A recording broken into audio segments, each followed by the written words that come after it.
Angel Rebo, welcome to the Human Capital Innovations Podcast. Thank you very much for having me, Jonathan. Yeah, it's a pleasure. I'm excited to have this conversation with you today, where we'll be exploring common leadership mistakes, the blind spots that corporate leaders and CEOs often have, and how they can pivot in times of crisis. You join us from Texas. Of course, I'm here in Utah. It's always a pleasure to connect with people from around the country and around the world, and I appreciate you joining us today. As we get started, I wanted to share Angel's bio with everybody. Angel Rebo, known as the CEO Confidant, is an influencer, LinkedIn strategist, international TV host, public speaker, CEO consultant, board member, and philanthropist.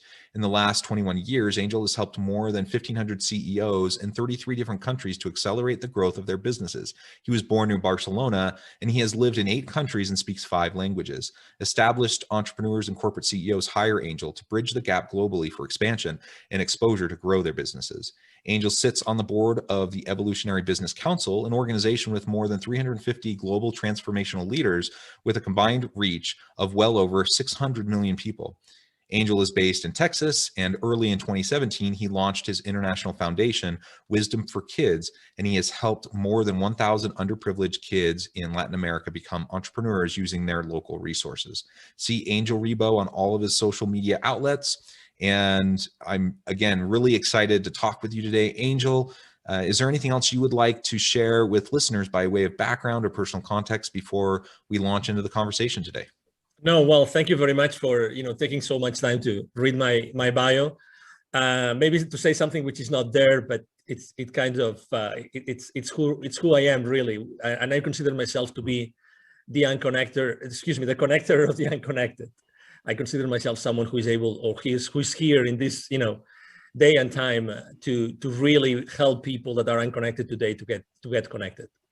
Yeah, I love that. I think we need more of that. We need more bridge builders. We need more connectors in this ever increasingly messy and complicated world. We just need those connections. We need more people we can lean on and rely on.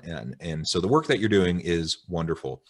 Thank you. And it's amazing the reach that you've had over the course of your career, the number of executives and CEOs you've had the opportunity to coach and mentor and consult with.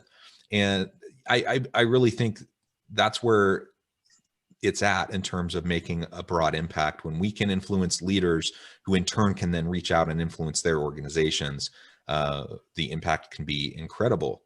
It's true. And we tend to underestimate, sorry to interrupt you, but it's so important. It's so important to remember that we every single human being, every one of us can really make a difference and influence and impact the world and impact everybody around us just by being ourselves, by being fully present in everything that we do. So it's much easier.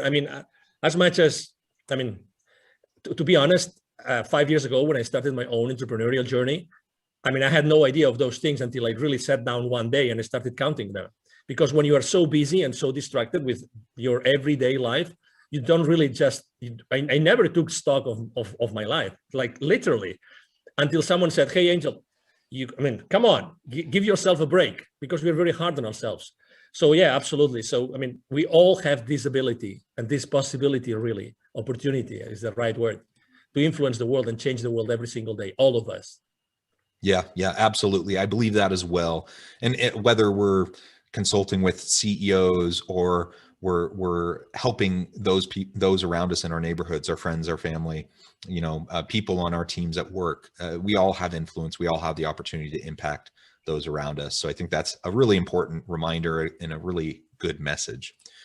So as we launch into the conversation today, I thought maybe we could start with some of the most common mistakes that you see corporate CEOs making on a regular basis. Yes. So obviously, I would say that every single CEO is as human as we are. Any of us is, and every single CEO has had their own journey and their own experience. So at the end of the day, maybe the only difference between we mortals and ourselves, between themselves and ourselves, is that they have a larger area of responsibility. Okay, they're responsible for millions, probably millions or billions of dollars, right? They have a large teams in general, right? And obviously they have to make sure that they serve their shareholders, because at the end of the day, every single organization, regardless of the size, they are serving their organization, they are serving their shareholders, and that who are the ones that put the money in the first place. So they own themselves to the board, who is making sure that consistently those shareholders receive this value. So the first blind spot I would like to say, because I like to ask questions, the same as you. I like to ask a lot of questions. I like to launch a lot of surveys, and I always ask, what's the most difficult, what's the most important challenge you have in your company right now? And I kept on doing this last year, 2020. I kept on doing this. Why am I mentioning this? Is because consistently, I always find that the number one area of concern is their teams, is the people around them. Because there's this gap, typically between the board and the CEO, they're pretty aligned, but there's this gap between the CEO and the rest of the C-suite. And there's a big, massive gap between the C-suite and the rest of the company, regardless of the size. And this is one of the most important blind spots. And how does that translate, let's say downstream into the rest of the organization? Is that really the rest of the, employees or the rest of the team are not really fully aware of the financial implications of those business decisions. What does that mean? Do they really, before making a decision, how much of the organization really knows? How is that going to be going up, crawling up in the organization and actually adding equity to that corporation? That sounds like a little bit weird, but it's in reality, every single employee should be fully aligned. Every single employee should be fully aligned, so that every single business decision that they make should be made in a way in which the equity of the company increases. Okay. And I have to say that there's this misunderstanding, or let's say, contrary to common belief, that profits are bad, and the larger the corporation. And as you know, I'm the same as you. I love to build bridges as opposed to burning them. But the reality is that profits by themselves are not bad, because this organization exists because someone risked their money at some point, right? So I would say, if you can make some sort of judgment, you can maybe judge about what are those profits being used for, right? So aligning the entire organization in order to make sure that they are fully aware of the financial implications of the business decisions, that obviously they know how to do this, because it's easy to say, but how do you actually have an organization that are fully aware to do that? And the best organizations last year, they kept on investing in their employees. The best organizations last year, regardless of the industry, regardless of the geography, the best companies out there and the best CEOs, what they did is they kept on investing in their employees to make sure that this engagement, which is typically criticized, again, something else that is every single, 76% of employees in the US are not engaged. Well, I mean, I don't know if I'm not sure if it's 76%. It's a large amount of them, but still, the best CEOs last year kept on investing in their employees, trained their employees so that they were more aligned with the organizations, and they therefore, the rest of the C-suite team and themselves could keep those employees accountable, because it's not fair to keep them accountable if you have not given them the right tools. Make sense? Yeah, absolutely. And I think one of the reasons why that is probably the case from this previous year, in the times of turmoil, the pandemic, companies are adjusting and having to pivot on a dime, just in order to stay afloat and to stay open and to not lay off all their people. And so in order to do that, it required a heightened level of transparency and openness and a showing of genuine care and empathy. And I think the seriousness of the situation and the speed at which we were all of us were thrust into it, I think lended itself to many organizations and many leaders really stepping up to the challenge to focus on their people. Now, there were others that didn't, clearly, and it wasn't a universal success. But that's what I've been hearing as I've been talking to people over this past year as well. And that's good to hear. The question then becomes, in my mind, because I believe what you're saying, and I agree with it. I think it's important to be able to communicate the reasons behind the decisions. We have to communicate the why. The question is, why so often does that not occur? Why aren't we more transparent and open as executives within an organization so that the information and the why can reach its way downstream? Because that's been my observation consistently over time as well, is that the vast majority of employees down the line, they don't know, they don't have any clue as to the reasoning behind strategic decisions that are made, especially when they're really difficult decisions. And when there's a lack of communication, employees fill in the gaps. They just start making stuff up. And usually it's not particularly, generous towards leadership, right? Yes, obviously, I believe that genuinely every single business leader wants to do good and wants to be good, not only with themselves, but also for with their organizations. Okay, so I'm going to take that as a starting point of this to answer your question. Number two, and I'm going to relate to something that obviously right now it's April 2021. So we all know what happened last year in the last, let's say, 12, 14, 16 months, right? So, and I think that is extremely related to what really happens in organizations that do not have an open book kind of culture. Okay, at the end of the day, I think it's a mixture of probably fear, and that's why I'm talking about what happens in the world right now. And fear actually is a very bad advisor. Sometimes, organizations grow so fast, and they become so big and so difficult to manage. But unfortunately, as business leaders, we tend to think that, oh, no. I mean, this is too complicated. We cannot involve the rest of human beings in this organization to actually be able to understand this and make those decisions. And why? And it's also very simple. I mean, if leaders don't think that employees have really the ability or the skill, or cannot learn the skill to understand the financial implications of the business decisions, is the whole system. And as you know, how many people are making money out there, out of the depths of most of the American population? What I'm trying to say is that we, as individuals, even as professionals, we receive throughout our professional lives very limited financial literacy information, very, very limited. Just go to recently graduated, children or kids, right? go and ask them basic financial literacy questions.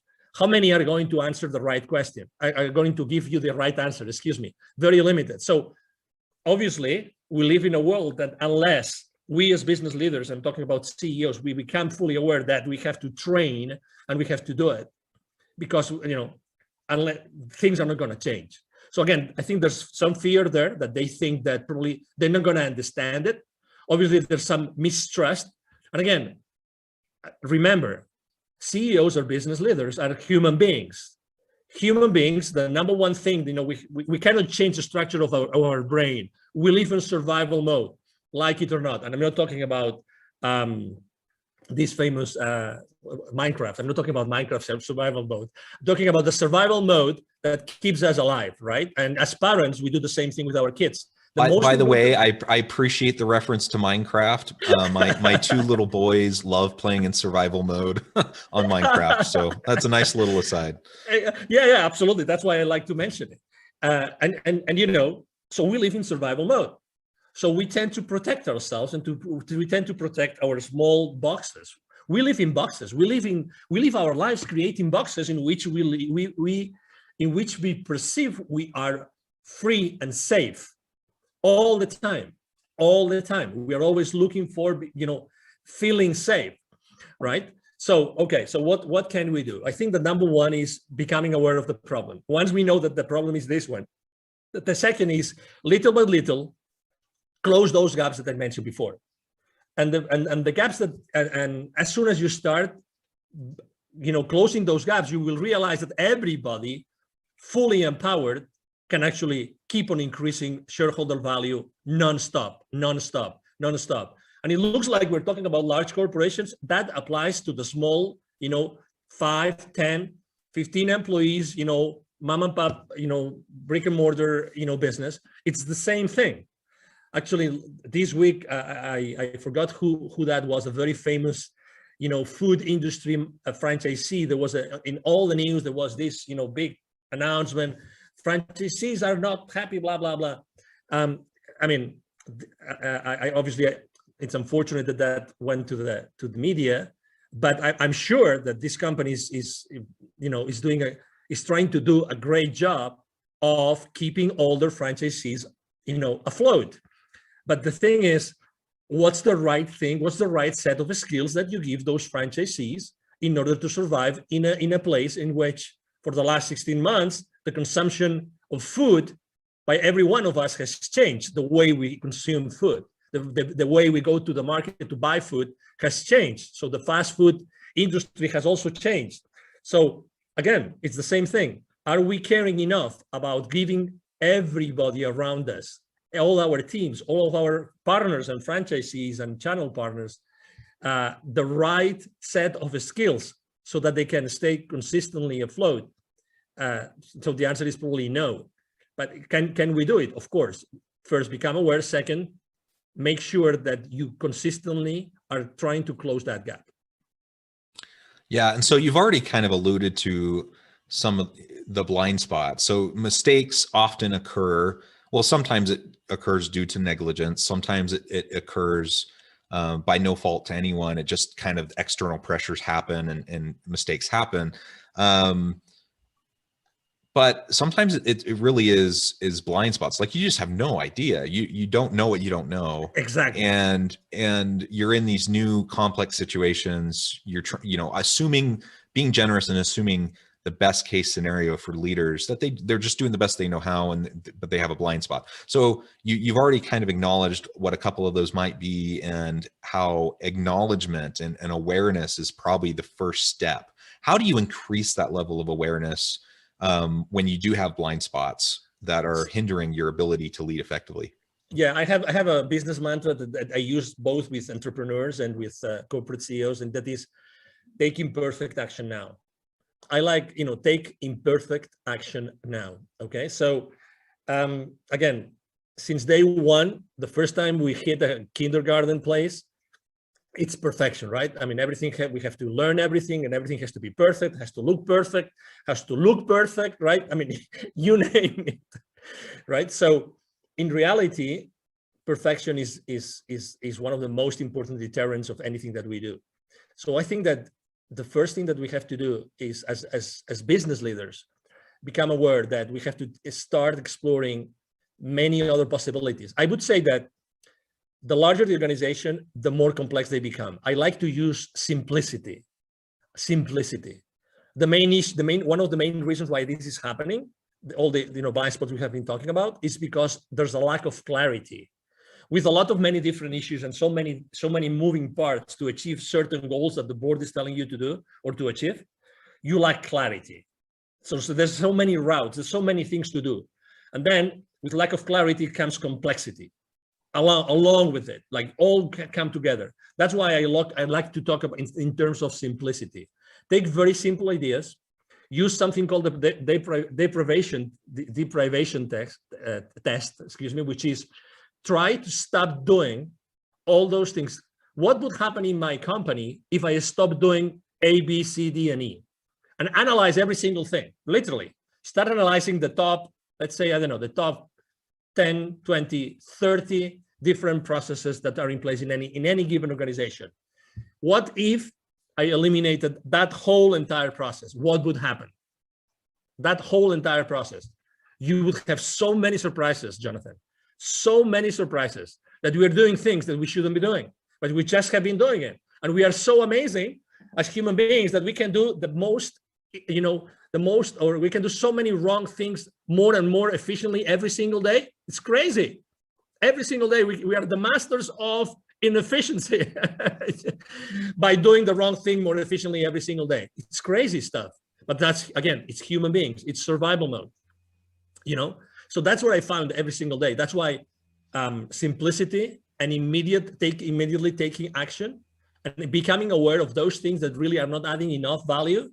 I think those are three things. Those are three ingredients that I see that really work very well in organizations today. Yeah, I love that. So I think as we acknowledge mistakes, we can start to set goals to correct them, right? And to grow and to develop not only ourselves, but the people around us. We can start to diminish our blind spots. We can never get rid of them completely, but we can shrink our blind spots as we do some of what you just talked about, as we surround ourselves with good people, with diverse perspectives who can help, shine a light on those blind spots and who we trust. And then as we get to that point where we start to diminish those blind spots, it does allow us to have a better chance at making the adjustments necessary to respond to these external pressures that we might be facing that might be negatively hurting the business. So let's, in our last few minutes, let's talk a little bit more about how we pivot during times of crisis, and ultimately with the goal of helping the organization to stay strong and sustainable. Yeah, I will start from small, and then I will grow to large organizations. Typically, I think that every single entrepreneur out there had to adapt to what happened in the last, again, 14, 16 months, right? Almost everybody had to pivot in some way. And the way we did it is, I always talk about 4 different things when someone wants or needs to pivot. Number 1 is, what are you really enthusiastic about? What's your passion? That's number 1. Number 2, it's what you are an expert on. What your organization or what yourself, you are really good in doing, and everybody out there acknowledges that you're really good in doing that. Number 3 would be, what is the market really wanting right now? What is the market really wanting? And number 4 is the market willing to pay for that? Those are the 4 things I always consider when I talk about pivoting. All those 4 things have to be considered. If you are an entrepreneur, the passion part plays a more important role, just because you are, let's say, you're closer to, when the rubber hits the road, right? You are much closer to making decisions, and those decisions transpire to smaller organizations faster, right? But when there are larger organizations, basically, exactly what your expertise is, and that's the main thing. That's the main thing that happened last year, right? And I'm not going to talk about declining revenues in most of the industries, but I'm going to talk about how last year the markets changed. The markets changed. So what do the markets needed last year, and what do the markets wanted last year? And that's the most important thing. And as you probably remember, large corporations like automotive companies suddenly started to manufacture ventilators. You will remember that in the beginning of 2020. So this is a good example. So the best way to do it is actually, exactly what you're good at. Exactly what your expertise is. Analyze what the market you think needs or wants at this point in time, because these are 2 different things, right? And then start immediately taking imperfect action and knowing if you can use the resources and the expertise that you have in place already built in the company, if you can offer it to the new market that is being created, or with the new needs that the market already exists, right? Obviously, that means business development last year changed a lot. You reached out to your clients and said, hey, how can I serve you better? I remember I myself was working for a large corporation 2008, 2009, and actually was one of the most successful years for me ever in the part of the business that I was dealing with in that particular company. You know why? Because we fully engaged like never before our client base. That's what we did. We reached out to them and we said, hey, we know you're suffering. How can we help? What's the number, and what's the best thing we could do for you today, knowing that it's going to be hard for everybody? What can we do right now? And I remember all my distribution channels working heavily day and night, just providing this additional need that our clients needed at that point in time. Again, it's giving the value that the market needs, doing the best that you can do, and the thing that they're an expert on.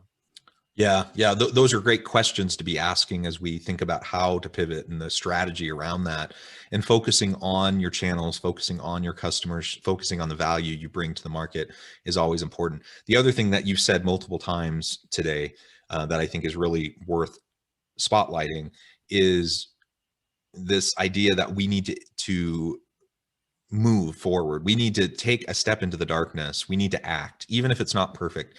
And, taking a shotgun approach, before planning is not what we're talking about. But you plan, you're thoughtful, you're careful, and you act.